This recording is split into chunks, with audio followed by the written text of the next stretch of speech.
Pak Abdullah. Iya, Pak. Selamat sore Pak, apa kabar? Selamat sore Pak.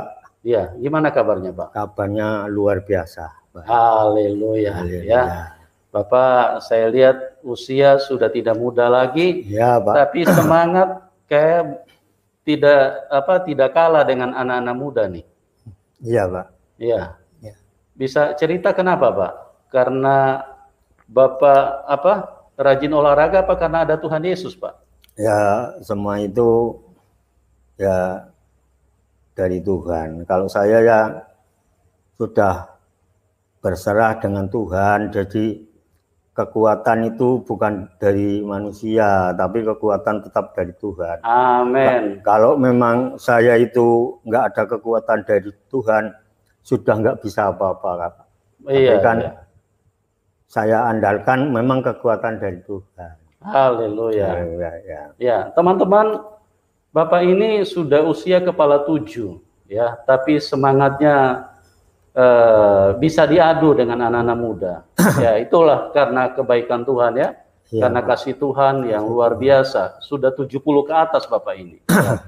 Nah, Pak Abdullah, Bapak bisa ceritakan kepada teman-teman yang sedang menyaksikan kita, bagaimana Bapak dulu di dalam menjalani keimanan Bapak di dalam agama yang sebelumnya, di dalam Islam. Bapak punya kegiatan apa saja, misalnya sholat dan lain-lain, seperti apa Bapak jalaninya?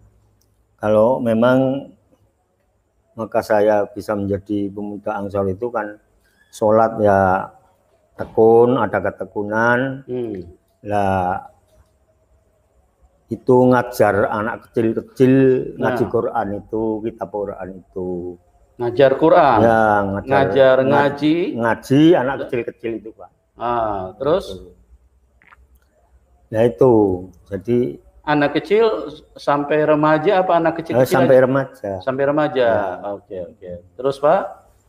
Ya itu ya, maka saya bisa dipandang dengan orang-orang itu bisa menjadi pemuda Ansor. Oh, berkapasitas lah ya. Oke. Nah, tapi ya memang saya itu nggak ada cita-cita mau menjadi orang Kristen, nggak ada. Tapi oleh karena saya itu dipilih dengan Tuhan, biarpun saya itu seperti kambing gembel, tapi kan pilihan Tuhan itu bagi Tuhan kan yang baik, Pak. Ya, amin. Nah, sebentar Pak, Bapak bisa mengajarkan ngaji, ilmu-ilmu agama itu sebelumnya Bapak pernah belajar, tentunya belajar Al-Quran ya Pak ya? Bapak khatam nggak baca Al-Qurannya Pak? Khatam Pak. Wah, khatam ya. Oke. Terus di dalam kegiatan-kegiatan yang lain, misalnya puasa, sholat, apa semua itu, bagaimana Bapak lakukannya? Masalah puasa, sholat itu memang itu wajib dari orang Islam itu ya, itu harus tetap dijalankan Pak. Tetap dijalankan. Itu hukumnya wajib ya? Hukumnya wajib itu. Kalau misalnya sholat itu ya wajib, puasa itu wajib. Jadi itu kewajiban orang Islam itu yaitu. Kalau tidak dilakukan apa konsekuensinya Pak? Nah, kalau nggak dilakukan kan berarti itu nyalahi hukum Pak. Oh, berarti tidak mematuhi hukum-hukum agama. Menyalahi hukum.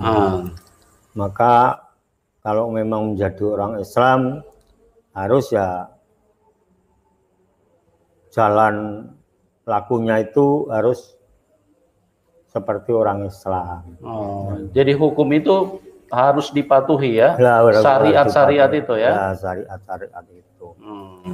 Jadi kalau sudah menjadi orang Islam itu ya, soalnya Muhammad itu kan punya itu silsilah, punya dulu sejarah-sejarah itulah, itu maunya kalau memang menjadi orang Islam ya mengikuti itu. Mengikuti sunnah Rasul. Sunnah Rasul itu. Ya, seperti misalnya orang Kristen itu ya harusnya itu ya mengikuti Kristen ya Pak. Ya, ya. Jadi itu jalan lakunya Yesus itu bagaimana lah. Kita itu harus belajar. Belajar itu seolah-olah lah, biarpun belum sempurna, tapi kita itu berusaha belajar Pak. Itu. Ya, tapi memang orang itu biarpun saya dulu orang Islam, tapi berhubung sudah dipilih dengan Tuhan, itu ya semua itu memang Tuhan.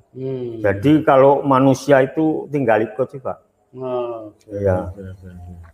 Manusia tinggal ikut. Kalau memang tidak dipilih dengan Tuhan sama sekali tidak bisa Pak. Apalagi sudah pandai mengaji, sudah ngajar anak-anak, sekaligus masuk Kristen itu, kalau enggak Tuhan yang ngambil, Tuhan yang milih, sama sekali enggak mungkin. Enggak mungkin ya. Enggak mungkin. Karena Bapak punya ilmu agama sudah cukup tinggi ya. Sudah cukup. Jadi memang saya percaya kalau Tuhan menghendaki, Tuhan memilih itu ya, biarpun itu kiai, biarpun itu kaji, pasti ikut ya, kalau Tuhan sudah pilih ya. Sudah dipilih. Nah, Bapak bisa cerita sedikit tentang latar belakang orang tua, tentunya Islam yang taat juga ya Pak ya? Iya. Makanya Bapak menjadi Islam yang taat juga ya? Yang taat juga. Ya. Terus Bapak terus kemudian waktu itu berkeluarga bagaimana Pak? Menikah tentu dengan istri atau muslimah yang tentu berkelas juga ya Pak, karena Bapak kan sangat ini dengan ilmu-ilmu agama ya. Bapak boleh tahu menikah dengan siapa waktu itu Pak? Nah, menikah dengan itu istri itu. Anak apa Pak? Anak Bapak Kiai. Oh Bapak Kiai. Ya. Oke. Jadi dulu saya kan dipandang itu orang tekun, maka saya dekat dengan Pak Yai lah itu. Oh, jadi kiainya juga mau memberikan anaknya kepada Bapak? Ya memberikan, soalnya dulu kan saya tekun bener Pak. Kalau dilihat itu, wah itu anak yang tekun, anak yang soleh. Iya. Itu menikah tahun berapa Bapak dulu? Masih ingat nggak Pak? Menikah itu tahun berapa itu? Ya sekitar 7 bulan lebih. Tahun 70-an? Oke. Tahun 70-an ya? Iya nampaknya. Iya, berarti sudah ya 40-50 tahun lalu lah ya? Iya. Jadi makanya saya bilang teman-teman, Bapak Abdullah ini sudah secara usia sudah tidak muda, tetapi semangatnya bisa diadu dengan anak-anak muda saat ini ya. Terus bagaimana ceritanya sampai Bapak bisa kenal Tuhan Yesus Pak? Lewat peristiwa apa Pak? Peristiwanya itu kan waktu tahun berapa itu masa itu Islam kan itu apa? Berembenan itu Pak. Apa band? Lah main berembenan itu kan drum band. Ya drum band. Dulu kan kemana-mana Pak. Terus? Lah itu saya itu pas ada mobil di bawah pohon asam Pak. Mobil parkir di bawah pohon asam. Pohon asam. Mobil lagi parkir apa lagi jalan Pak? Parkir di bawah pohon asam. Okay. Saya dipanggil sini. Saya dekat itu dikasih Alkitab. Oh dikasih Alkitab. Ya, Alkitab itu, Injil itu. Terus? Ya sudah itu saya baca, saya dalemi, oh jebul kok Injil itu bagus. Ya gitu. Jadi kalau Injil itu kan, kalau manusia itu namanya jangan menjelek-jeleknya kawan. Jangan menjelekin kawan itu. Cinta kasih sesama, bagikan diri sendiri. Lah itu saya dalemi itu kok saya bisa ya itu. Kasihilah sesamamu manusia seperti dirimu seperti sendiri. dirinya sendiri. Ya itu saya itu tersenyum Pak. Kok bisa ya? Nah, lama-lama saya itu Pak. Lama-lama saya itu pikiran itu bisa berubah. Iya Pak. Pikiran berubah. Saya itu Injil itu saya baca terus Pak. Nah itu memang itu waktunya saya dipilih sama Tuhan. Kalau memang saya nggak dipilih sama Tuhan, misalnya Bapak itu orang alim, saya suruh masuk Kristen pasti nggak mau Pak. Oh pasti, iya, pasti Pak. Malah kadang-kadang bisa bertengkar Pak. Iya, bukan bertengkar aja Pak, iya. bisa bahaya. Nah, maka kalau sudah dipilih sama Tuhan, itu memang cara Tuhan ya. Cara Tuhan. Jadi Bapak waktu dikasih Alkitab itu Bapak tidak menolak atau tidak marah waktu itu? Tidak menolak, soalnya kan tahunya kok ada kitab kecil bagus. Tapi Bapak tahu nggak itu kitab apa? Bapak tahu nggak waktu dikasih itu kitab waktu apa? Dikasih itu belum tahu. Belum tahu. Lah sudah saya pulang, saya baca itu. Lah sudah itu saya itu mau masuk Kristen itu, yaitu ada kiai datang. Kiai. Ya. Terus guru ngaji kiai itu datang. Coba kitabnya saya kasihkan. Ini kitab saya itu kitabnya ini sekarang. Oh Bapak sudah menunjukkan saya kitab saya ini sekarang. Bapak percaya gitu, percaya Alkitab. Percaya Alkitab. Terus kitabnya sampai sekarang enggak saya ambil Pak.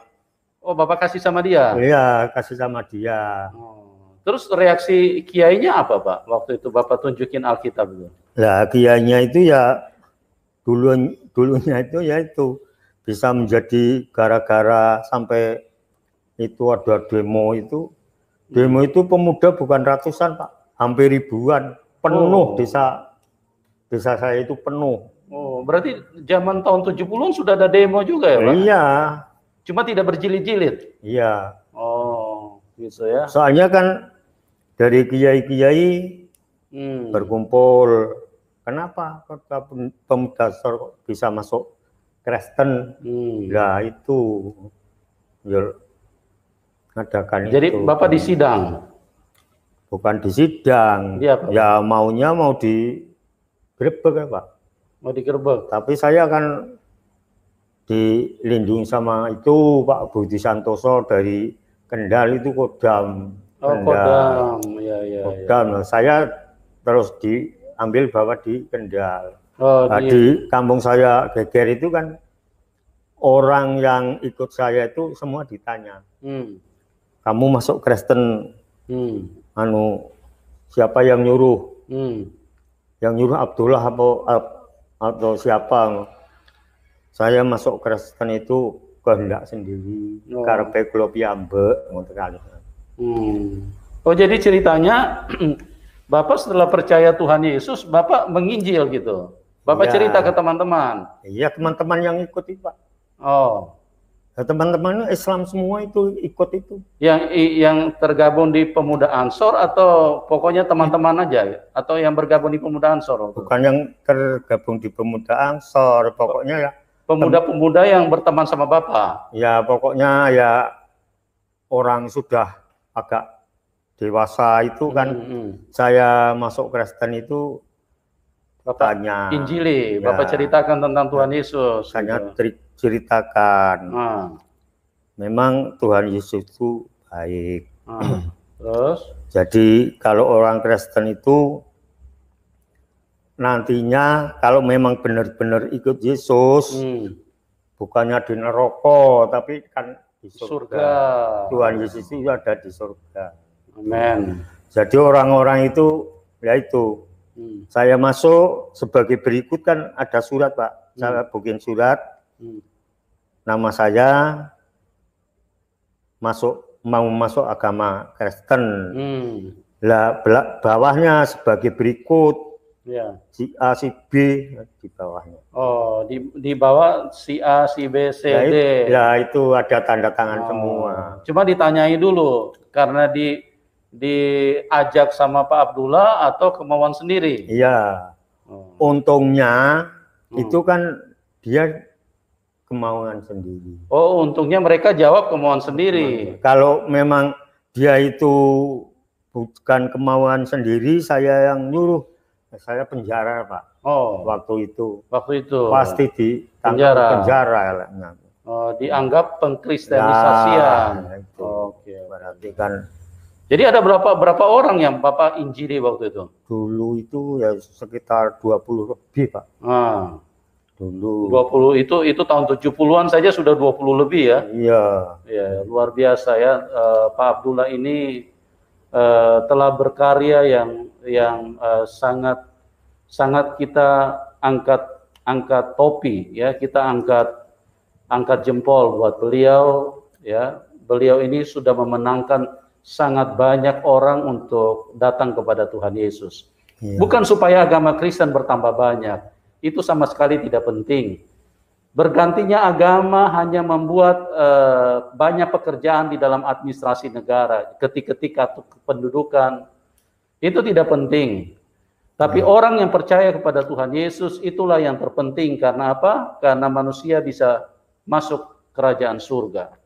Tidak perlu lagi masuk di dalam penghukuman. Ya, makanya di dalam Kisah 3 ayat 16, Yohanes 3 ayat 16, karena begitu besar kasih Allah akan dunia ini, sehingga ia mengaruniakan anaknya yang tunggal, supaya setiap orang yang percaya kepadanya tidak binasa tapi beroleh hidup yang kekal. Nah, itulah nilai-nilai kekekalan, itulah nilai-nilai kasih, itulah nilai-nilai hakikat Tuhan yang sebenarnya karena dia mengasihi semua manusia. Dia berkata di dalam Kisah Rasul 4 ayat 12, di bawah kolong langit ini tidak ada nama lain yang olehnya manusia bisa diselamatkan kecuali di dalam nama Tuhan Yesus Kristus. Di bawah kolong langit ini, di bawah kolong langit ini tidak ada nama lain yang bisa menyelamatkan kecuali di dalam nama Tuhan Yesus. Pertanyaannya teman-teman, tolong pikirkan baik-baik. Anda tinggal di bawah kolong langit atau Anda tinggal di atas kolong langit saat ini? Kalau Anda berkata saya tinggal di bawah kolong langit, nah dengar baik-baik. Tidak ada nama lain yang bisa menyelamatkan kecuali di dalam nama Tuhan Yesus Kristus. Oleh sebab itu, pastikan imanmu. Pastikan baik-baik, jangan sampai Anda salah menentukan perjalanan hidupmu. Karena orang lain tidak akan ikut dihukum, orang lain tidak akan menanggung Anda punya kesalahan. Yang akan menanggung Anda punya keputusan adalah Anda sendiri. Oleh sebab itu kita lihat Pak Abdullah, sekalipun ada banyak orang yang tidak bisa menerima, tapi karena dia tahu bahwa yang menanggung hidupnya adalah dirinya sendiri. Ketemu Tuhan itu diri kita sendiri. Nah, kalau kita tidak ketemu Tuhan yang benar, maka bahaya sekali hidup kita. Orang lain tidak akan menanggung itu, tapi Anda sendiri yang akan menanggung. Nah, Pak Abdullah bisa dilanjutkan. Terus Bapak kan banyak, ada 20 lebih yang Bapak ini ya. Iya. Nah, terus mereka menyatakan bahwa tidak dipengaruhi oleh Pak Abdullah. Iya. Tapi atas kemauan sendiri. Kemauan sendiri. Luar biasa sekali ya. Iya. Kita sekarang ini, zaman sekarang, kalau pendeta yang istilahnya menginjil kepada orang-orang yang non-Kristen itu kan tidak mudah, Pak. Iya. Memang. Tapi Bapak bisa dipakai Tuhan luar biasa pada waktu itu ya. Iya. Oke, terus bagaimana Pak kejadian selanjutnya? Kejadian itu saya lalu menginjil di daerah Bojo Cangkiran sana, Pak. Bojo Cangkiran. Bojo Cangkiran naik sampai namanya Kampung Ngesrep Balong. Itu saya punya kawan di sana, punya teman. Saya masuk Kristen, kalau memang mau selamat ya terserah kamu. Soalnya orang Kristen itu orang yang sudah dipilih dengan Tuhan. Ya saya menginjilnya kan begini Pak. Kalau orang dipilih Tuhan itu sama dengan kamu milih tanaman sendiri. Misalnya kamu nanam jagung, apakah yang mau ditanam lagi itu yang baik atau yang jelek gitu. Oh iya Pak Dul. Ya makanya kalau kita nanam jagung itu kalau mau ditanam lagi itu milihnya kan yang baik. Jadi biarpun kamu saya itu orangnya tidak baik, tapi kalau sudah dipilih dengan Tuhan itu berarti baik bagi Tuhan. Amin. Amin. Lah itu di sana ya juga GKJ Pak, ada gerejanya. Sudah bikin gereja tahun berapa itu? Tahun hampir 90-an Pak. Oh gitu. Ya. Ya lagi di daerah sana tengah hutan itu saya punya teman. Nah itu saya juga bilang, saya sekarang menjadi orang Kristen. Lah kok Kristen nganu Pak Dul ya. Soalnya memang orang Kristen itu sudah dipilih dengan Tuhan. Kalau memang kamu dipilih dengan Tuhan, ya seperti kamu milih tanaman sendiri. Nah, itu ya juga sudah ada gerejanya. Oke. Ya tahun 80 berapa. Ya, nah sekarang apa yang terjadi setelah Pak Abdullah memilih ikut Tuhan Yesus? Itu tahun berapa dulu Pak itu? Itu tahun nggak salah 79 Pak. 79 itu saya sudah di gereja, tapi di wilayah sini Pantai Lesta. Oh gitu. Dulu pertama. Tapi ya sama orang tua-tua itu, sama orang tua-tua itu jalannya masih becek itu. Oh. Nah, orang jadi tua, Bapak ikut Tuhan Yesus itu tahun 79. Ambil keputusan ikut Tuhan Yesus. Nah. Setelah membaca Alkitab itu. Nah, Bapak bisa ceritakan ayat-ayat mana yang membuat Bapak itu menjadi tertarik dengan ajaran Tuhan Yesus? Nah, ayatnya itu apa lupa. Tapi ya lupa Pak. Secara garis besar aja Pak. Kira-kira kata-kata yang seperti apa yang membuat Bapak, loh ini ayat kok, ini bagus banget gitu loh. Ini ayat-ayat kebenaran gitu loh. Iya. Misalnya apa Pak? Misalnya kasihilah musuhmu apa bagaimana? Ya itu ya yang pertama saya bacakan itu kan dikasih kitab Perjanjian Baru. Perjanjian Baru. Ya, Matius itu Pak. Oh Matius ya, itu. Saya mendalami Matius sampai Markus sampai itu saya ya bisa itu. Bisa yakin itu. Bahwa inilah Tuhan. Inilah Tuhan. Jadi saya itu ya teman-teman itu sampai 3 tempat Pak. Sudah ada gerejanya semua. Nah, terus reaksi istri bagaimana Pak waktu itu? Istri itu dulu ya biasa Pak. Saya di gereja, istri sholat di rumah. Oh, Bapak di gereja, istri sholat di rumah? Saya di gereja dengan anak-anak. Satu perahu jadi 2 nakoda nih sekarang ya? Istri di sholat lah, saya di gereja serta anak-anak. Oh, Bapak bawa anak-anak ke gereja. Nah, terus? Jadi saya termasuk untung Pak. Soalnya anak saya kan menjadi pengikut Tuhan Yesus. Tuhan Yesus semua. Oh, haleluya. Ya. Jadi kalau istri itu ya saya anggap ya biasalah. Saya anggap ringan lah soal istri. Soal saya kan kelanjutannya kan sudah ada Pak. Ya, anak-anak itu kan kelanjutan saya. Iya. Kalau saya itu misalnya kalau sudah waktunya dipanggil Tuhan mati lah, itu kan ada kelanjutannya anak-anak itu Pak. Iya. Jadi saya itu nggak putus masalah itu keturunan dekat sama Tuhan itu nggak putus. Jadi anak sudah ikut Tuhan. Terus bagaimana dengan istri? Apa Bapak tidak beritakan Injil kepada dia pada waktu itu? Saya kalau beritakan itu ya sudah saya tunjuk-tunjukkan, tapi kan misalnya gimana, keluarga kiai itu kan susah, Pak. Bapak nampaknya ya tahu sendiri. Oh, anak kiai itu ya. Anak kiai itu ya keluarganya kan pasti mengaruhi. Mempengaruhi. Ya, karena didikan mereka kan sangat fanatik dengan agamanya ya. Fanatik benar. Nah, terus bagaimana kelanjutannya? Apakah istri Bapak hidup bersama Bapak apa memisahkan diri dari Bapak?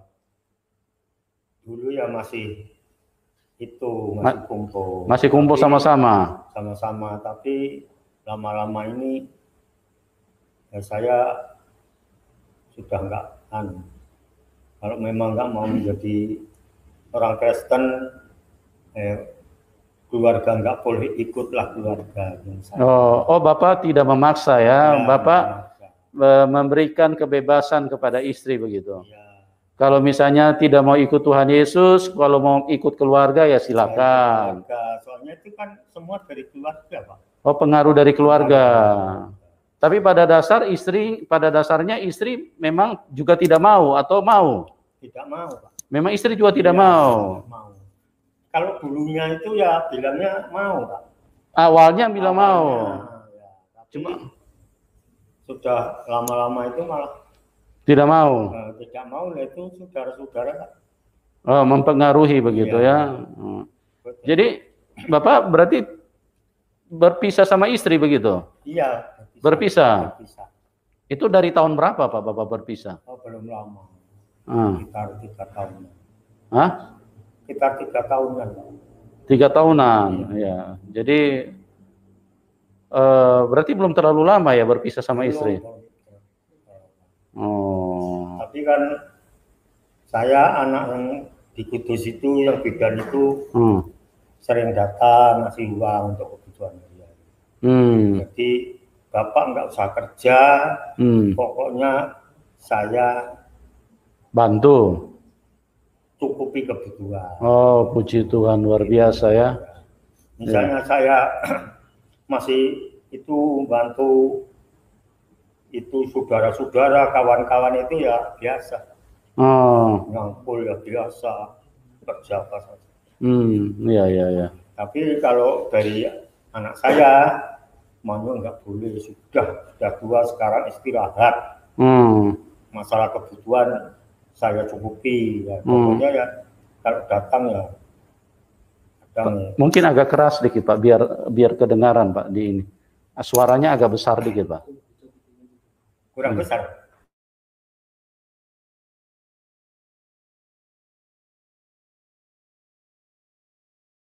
Sebentar ya teman-teman, kita coba ini dulu maksimalkan suaranya karena sedikit ada gangguan nih.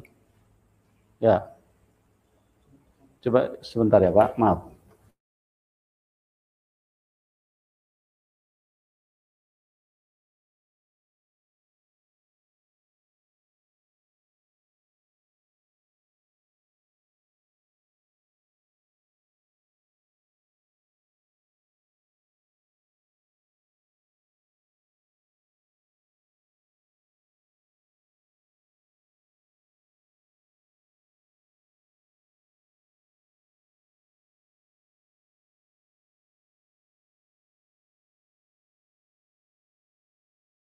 Jadi Bapak berpisah itu baru beberapa tahun terakhir ini ya?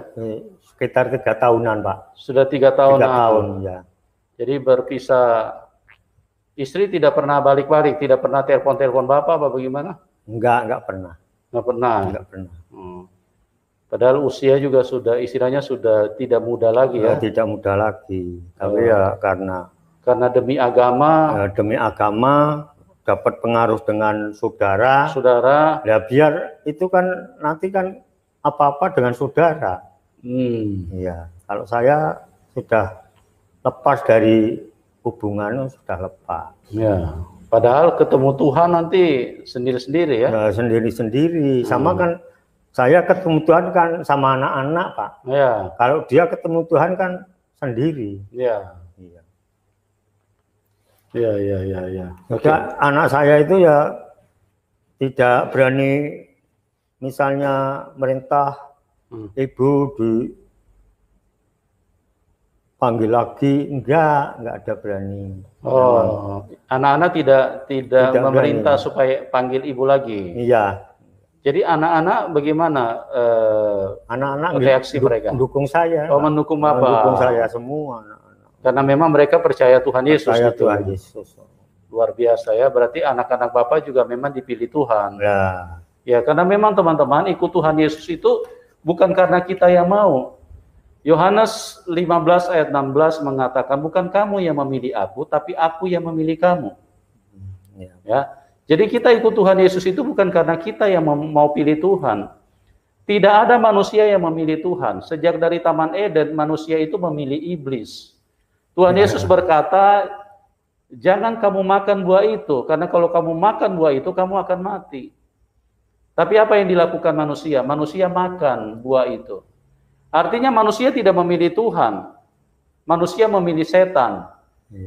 Kenapa manusia memilih setan? Karena manusia mendengarkan perkataan setan. Setan bilang makan saja, jangan dengarkan Tuhan. Makan saja buah itu. Nah, manusia memilih setan, manusia lebih dengarkan setan.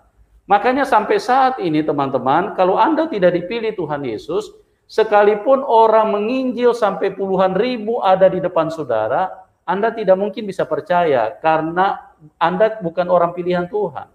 Ya.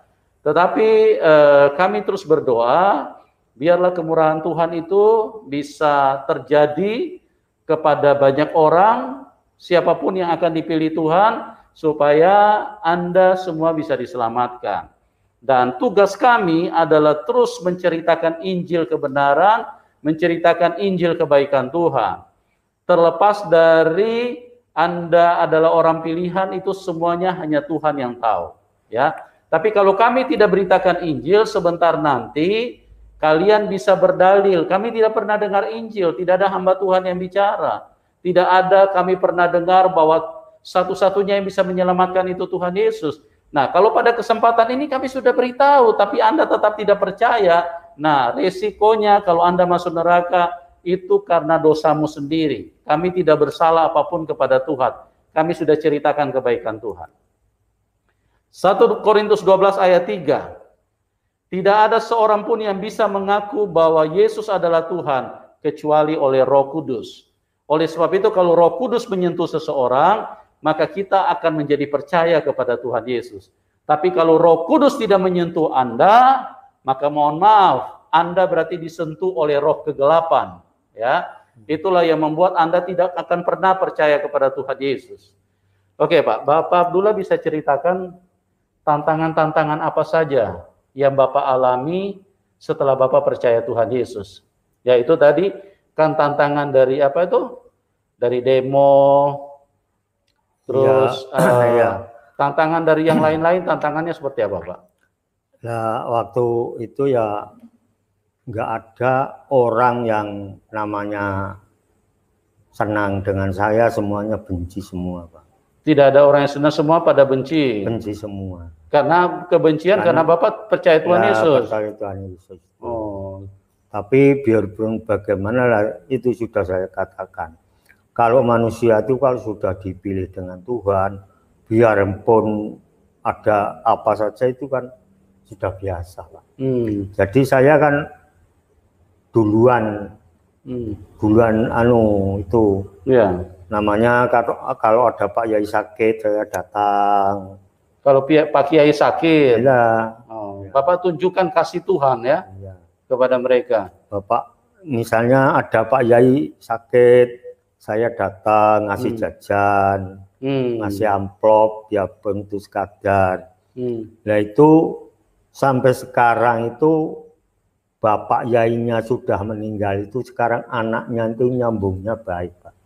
Nyambungnya baik dengan Bapak, anak-anaknya Kiai. Anak-anaknya Kiai itu. Oh, karena Bapak menaburkan kasih kepada mereka. Kasih itu waktu itu. Jadi yang dulunya orang itu benci, marah, benci. Nah sekarang sudah nggak ada orang benci. Nah sekarang terbalik, kalau saya sakit itu ya biarpun tuku haji, biarpun Kiai itu sama datang, nengok ya. sama saja ngasih jajan, ngasih amplop gitu. Oh begitu. Jadi saya rasa waktu dulu saya nanam itu, lah itu menuainya sekarang. Ya, menuainya sekarang.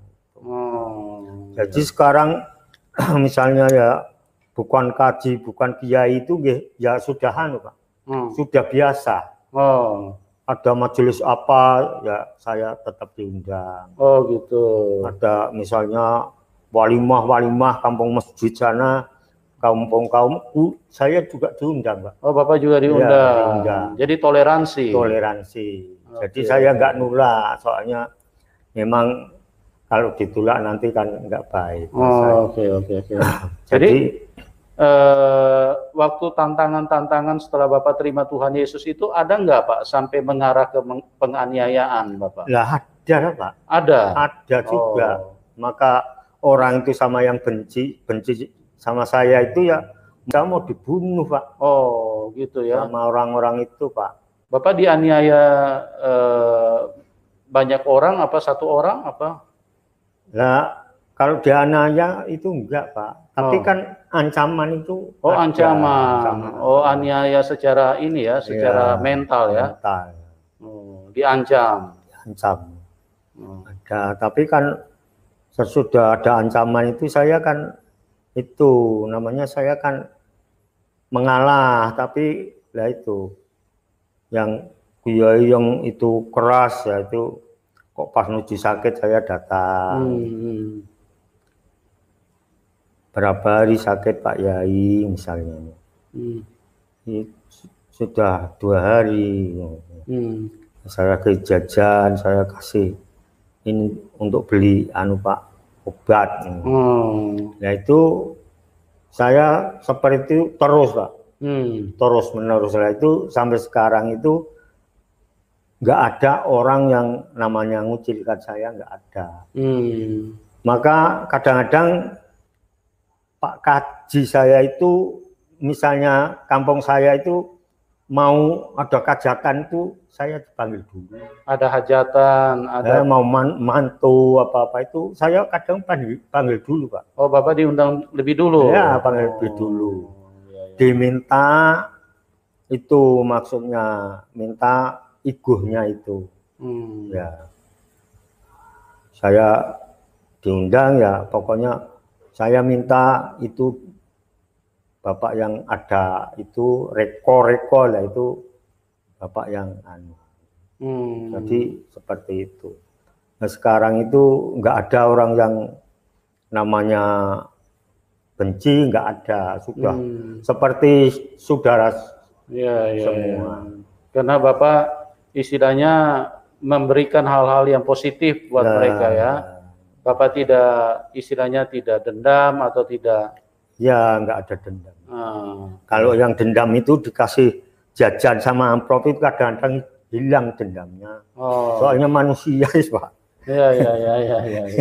Manusianya misalnya dendam pas sakit kok saya datang kasih jajan, kasih amplop ada ini untuk beli obat Pak.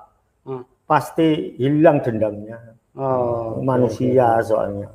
Iya. Maka saya itu sampai sekarang itu ya di kampung sana itu dituakan. Ya. Ada apa-apa ya saya kadang-kadang dipanggil, diajak musyawarah. Iya. Bagi keluarga. Anak berapa Pak Abdullah? 2 Pak. 2 anak. 2. Semua ikut Tuhan Yesus. Semua ikut Pak. Yang termasuk salah satu bidan tadi yang Bapak bilang. Iya, yang satu bidannya. Oke. Baik, luar biasa teman-teman. Karya Tuhan sangat dahsyat, di mana Pak Abdullah ini dipilih Tuhan. Ya, kejadiannya mungkin secara manusia terlihat hal yang biasa, tetapi cara Tuhan begitu dahsyat. Hanya lewat dibagikan Alkitab pada saat Pak Abdullah baca, ya, karena Pak Abdullah ini orang pilihan Tuhan, maka pada saat dia baca, hatinya diubahkan, pikirannya pun berubah, cara memandangnya pun berubah, cara bertindaknya pun berubah, Karena ayat-ayat itu, ayat-ayat firman Tuhan itu hidup dan berkuasa. Dia bukan huruf-huruf mati yang ditulis di dalam buku, tapi dia adalah firman kehidupan. Firman yang menghidupkan. Apanya yang dihidupkan? Pengertiannya dihidupkan. Kalau tadinya pengertiannya mati, sekarang pengertiannya jadi hidup. Kalau tadinya pengertiannya pengertiannya di dalam kebencian, sekarang pengertiannya di dalam kasih. Kalau dulu pengertiannya mungkin mau membalas dendam, sekarang pengertiannya memaafkan. Itulah namanya menghidupkan. Firman yang menghidupkan. Ya. Nah, Pak Abdullah, ini teman-teman banyak yang menyaksikan kita. Bapak mungkin bisa memberikan 1-2 pesan kepada mereka yang sudah terima Tuhan Yesus. Pesan-pesan apa yang Bapak bisa berikan kepada mereka yang sudah percaya Tuhan Yesus nih? Iya. Kalau memang yang sudah percaya kepada Tuhan Yesus, jadi itu jalannya Tuhan Yesus itu harus bisa mengikuti, Pak. Harus diikuti jalannya Tuhan Yesus, ya. Biarpun sedikit demi sedikit. Dengan belajar itu harus diikuti ya. Jadi jejak Tuhan itu harus diikuti. Soalnya Tuhan itu sudah mengorbankan nyawa, raga untuk kita. Kok misalnya kita itu katanya orang sudah percaya dengan Tuhan Yesus, tapi tindak laku enggak seperti Tuhan Yesus itu, ya jangan. Maunya biarpun sedikit demi sedikit itu belajar sehingga bisa seperti Tuhan Yesus. Amin. Ya, karena saya ingat firman Tuhan. Tuhan Yesus bilang, "Akulah jalan kebenaran dan hidup." Ini luar biasa pesan Bapak Abdullah. Jejak Tuhan itu harus diikuti. Ya. Jalannya Tuhan itu harus diikuti, perjalanan Tuhan. Ya, jangan kita menganggap hal itu biasa. Ya, ayat itu sangat sempurna kalau kita mau pahami dengan sungguh-sungguh. Akulah jalan kebenaran dan hidup. Tidak ada seorang pun yang dapat datang kepada Bapa kecuali melalui aku. Nah, bagaimana kita bisa datang kepada Bapa? Hanya melalui jalan yang dilewati Tuhan Yesus. Kalau Anda sekalipun KTP-mu bertuliskan Kristen, tapi Anda tidak mengikuti jalan jejaknya Tuhan, maka Anda tidak bisa sampai kepada Bapa di surga. Akulah jalan kebenaran dan hidup. Tidak ada seorang pun yang dapat datang kepada Bapa kecuali melalui aku. Melalui jejaknya Tuhan, melalui teladannya Tuhan, melalui contoh yang diberikan Tuhan. Bagi Anda yang sudah percaya Tuhan Yesus, ikutilah jejak Tuhan. Lihatlah teladan kita, ya, Pak Abdullah, yang istilahnya secara usia tidak muda lagi, tapi memberikan pesan yang sangat berarti buat kita semua. Ikutilah jejak Tuhan, belajarlah dengan sungguh-sungguh, dengan sekuat tenaga untuk kita tetap ada di dalam jalan Tuhan. Tentu itu harus setia ya Pak ya? Iya. Setia. Tidak hanya 1-2 tahun ya? 1-2 tahun, ya. Selamanya. Selamanya ya? Jadi jangan cuman tahun sekarang kita ikut jejak Tuhan, tahun depan sudah jejak ya, itu lain itu boleh, sudah jejaknya kegelapan lagi yang kita ikuti ya. Oke. Nah sekarang Bapak mungkin bisa memberikan pesan kepada teman-teman yang belum percaya Tuhan Yesus. Silakan Pak. Bapak kan sudah mengalami itu. Bapak bisa cerita sedikit kepada mereka. Nah memang kalau